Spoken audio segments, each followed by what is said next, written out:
Doctor Maitra, এখানে কিন্তু সবাই অপেক্ষা করে আছেন আপনার মুখ থেকে কিছু শুনবার জন্য। So please.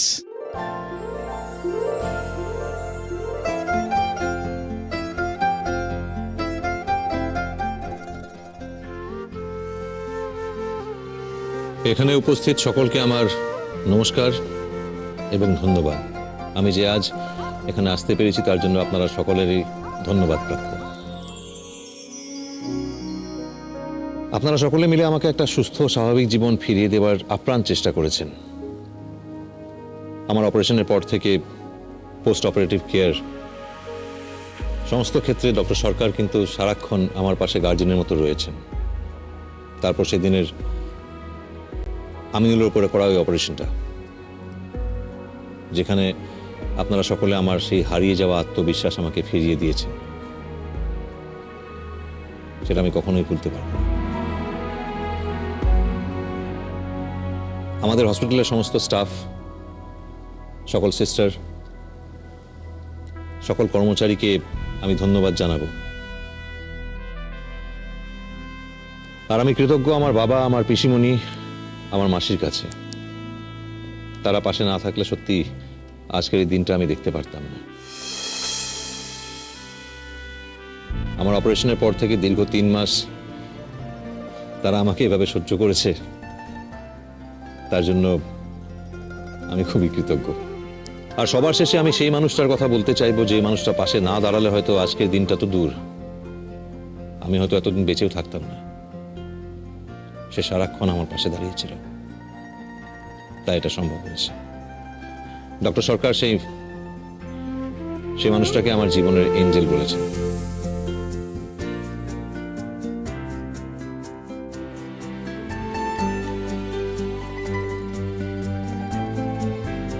যখন আমি অপারেশন থিয়েটারে জীবন আর মৃত্যুর সীমানায় এসে দাঁড়িয়েছিলাম, হয়তো তখন তারই ডাক, তারই পিছুটান আমার মৃত্যুর দিকে এগিয়ে যাওয়া পাটাকে জীবনের দিকে ফিরিয়ে দিয়েছিল।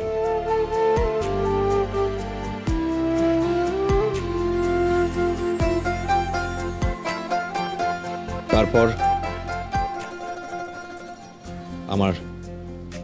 আমার সমস্ত ফ্রাস্ট্রেশন, সমস্ত রাগ সে হাসি মুখে চুপ করে সহ্য করেছে।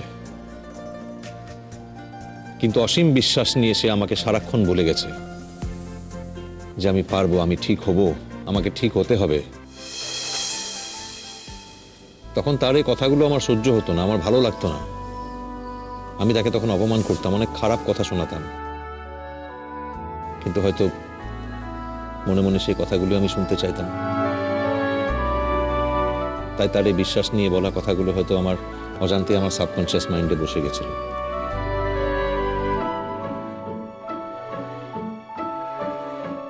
কিন্তু আমার জীবনে সেই এঞ্জেল এসে এমন সময় আমার হাত ধরেছিল যখন চেনা মানুষও অচেনা হয়ে যায়, সকলে হাত ছেড়ে দেয়।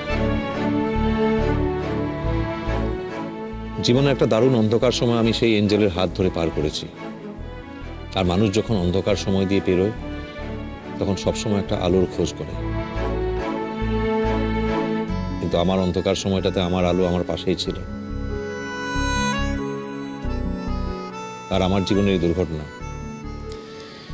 আমাকে জীবন সম্পর্কে নতুনভাবে অভিজ্ঞ করে তুলল।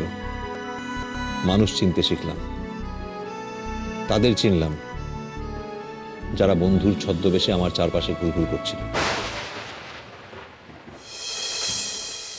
এই দুর্ঘটনার জন্য যখন আমার চিরকালের মতো পঙ্গু হয়ে যাওয়ার আশঙ্কা দেখা দিয়েছিল, তখন সেই বন্ধুবেশী, ছদ্মবেশী মানুষগুলোর মুখোশ খসে পড়েছিল।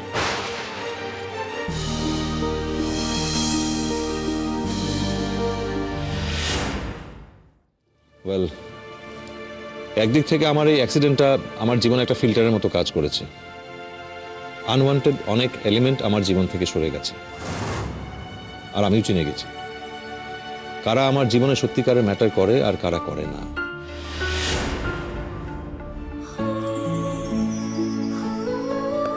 আর আপনাদের সকলের অনুমতি নিয়ে আমি আমার জীবনে সেই এঞ্জেলকে, আমার ওয়াইফকে মঞ্চে আসার জন্য অনুরোধ করব। আনন্দী, আমি তোমাকে এখানে মঞ্চে আসতে অনুরোধ করছি। তোমার হাজবেন্ড তোমাকে রিকোয়েস্ট করছে, প্লিজ এসো। অত লজ্জা পেতে হবে না, জানে কি বল। যা। দিদি ভাই যাও না, যাও তো।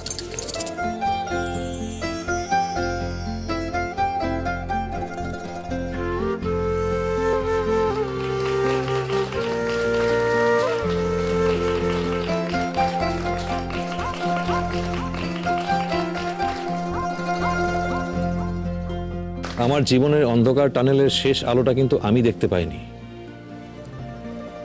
আনন্দী ঠিক দেখতে পেরেছিল।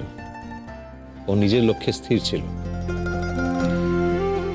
আমি যখন নিজের উপর রাগে হতাশায় নিজের চোখ বন্ধ করে রেখেছিলাম, আনন্দী কিন্তু আমার হাত ধরে রেখেছিল। ও কখনো আমাকে অসহায় ফিল করতে দেয়নি। যখনই আমার সাহায্যের দরকার হয়েছে, তখনই আমার হাতের মধ্যে ওর হাতটা পেয়েছি। ও কখনো হাত ছেড়ে যায়নি। সো লেডিজ এন্ড জেন্টলম্যান, আমি খুব লাকি। আমি শুধু এটুকুই বলতে পারি যে আনন্দকে আমার জীবনে পেয়ে আমি নিজেকে দুনিয়ার সবচেয়ে ভাগ্যবান মানুষ মনে করি। 300টা কেসের মধ্যে হয়তো 2টো কেস এমন হয় যে পুরোপুরি সুস্থ হয়, কিওর হয়। অনুভব সেই 2টো লোকের মধ্যে একজন হবে, তার কি গ্যারান্টি আছে? তার কি নিশ্চয়তা আছে? কি করে বলছো এতটা স্বার্থপরের মতো কথা? আমি তো বুঝতে পারছি না। আমার কোনো লাইফ নেই, আমার কোনো ক্যারিয়ার নেই। অনুভব প্লিজ এবার থামো, বাড়াবাড়ি হয়ে যাচ্ছে।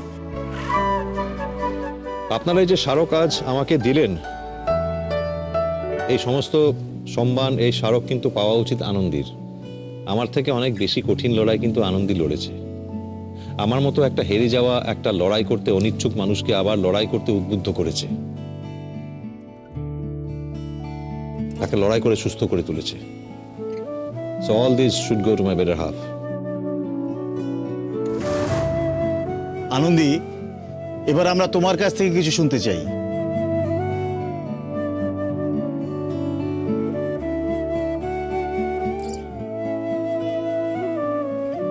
এখানে এই মঞ্চে উপস্থিত সকল প্রথিতযশা ডক্টরসদের সামনে দাঁড়ানো বা তাদের সঙ্গে দাঁড়ানোর কোনো যোগ্যতাই আমার নেই। এত প্রশংসা পাওয়ার যোগ্য আমি নই।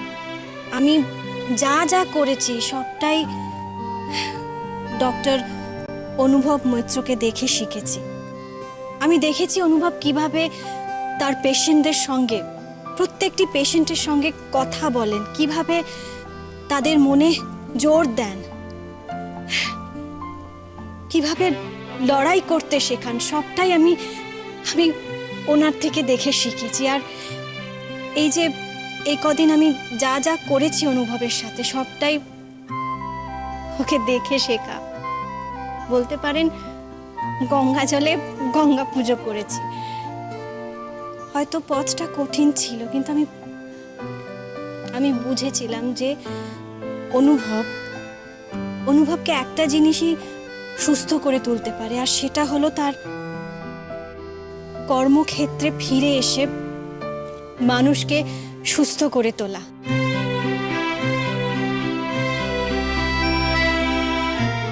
আমি বুঝেছিলাম যে অনুভবের মনে এই বিশ্বাসটা জাগাতে হবে যে ওর পেশেন্টদের ওকে খুব প্রয়োজন। এই জিনিসটা যদি আমি একবার করতে পারি, তাহলে অনুভব মুহূর্তের মধ্যে ওর আত্মবিশ্বাস ফিরে পাবে, আবার আগের মতন সুস্থ হয়ে উঠবে। বিশ্বাস করুন, আমি কিন্তু সত্যি কিচ্ছু করিনি। যা করার অনুভব নিজে করেছেন। আমি শুধু ওকে ওটি অবধি এগিয়ে নিয়ে গেছি। তারপর অনুভবের হাত অপারেশন করেছে, ওর মাথা ওকে নির্দেশ দিয়েছে, ওর অভিজ্ঞতা ওকে চালিত করেছে। আনন্দী, তোমার এই এফোর্টটাকে আমি কত ভুল বুঝেছি। তোমাকে বিগত কয়েক মাসে কত যন্ত্রণা দিয়েছি আমি। Sorry Anandi, sorry. না, এইভাবে মনে মনে আমি তোমাকে সরি বলবো না, বলবো সকলের সামনে। নিজের করা সব অন্যায়ের জন্য মাপ চাইবো তোমার কাছে। যত কষ্ট তোমাকে দিয়েছি, ততটাই ভালোবাসা ফিরিয়ে দেব তোমাকে। আমি কৃতজ্ঞ ডক্টর সরকারের কাছে, আমি কৃতজ্ঞ সেই সব ডক্টরসদের কাছে যারা সেদিন ওটিতে অনুভবের সাথে ছিলেন, তার পাশে ছিলেন, তাকে সাহায্য করেছেন। আমি কৃতজ্ঞ সেই ছোট্ট আমিনুলের পরিবারের কাছে যারা অনুভবকে ভরসা করেছেন, তার আত্মবিশ্বাস বাড়িয়েছেন। আমি ধন্যবাদ জানাই আপনাদের সকলকে।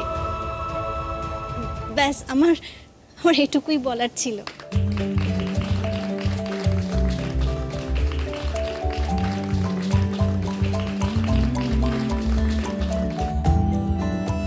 এত সহজে তো তোমাকে ছাড়া যাবে না আনন্দী। আমরা জানি যে তুমি খুব ভালো গান গাও, তাই আমাদের সবার তরফ থেকে আমার অনুরোধ, তুমি একটা গান গেয়ে এই সন্ধ্যাটাকে সুন্দর করে তোলো। আমি এখন গান মানে হ্যাঁ, আজকে কিন্তু একটা গান না শুনিয়ে তোমার ছুটি নেই। কি সবাই শুনতে চান তো আনন্দের গান? হ্যাঁ অবশ্যই চাই।